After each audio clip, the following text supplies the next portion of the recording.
65% af öllu nýbyggingu sem hafa komið inn á markaðinn síðustu 12 mánuði hafa ekki selst, þar hafa setið.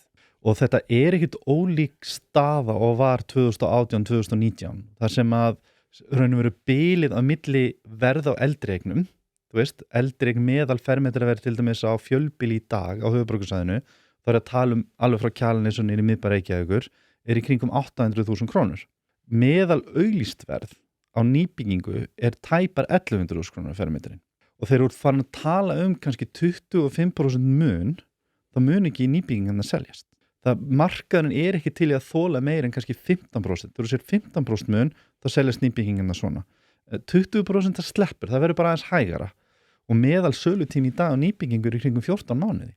Það er svakalegt. Það er svakalegt og meðan í eldreignum í kringum 3,5. Og það að segja frá því að það kemur tilboð þangtalinn fyrir í kaupsamning. Vegna þess að þú kannski fær tilboð inn á viku 2, viku 4, svona til að koma keðjur og fyrirvara sem eru verið vinn inn í. Sko ég hef oft heyrt talað þess að út af þetta sé ástæðan með þessa 35% reglu.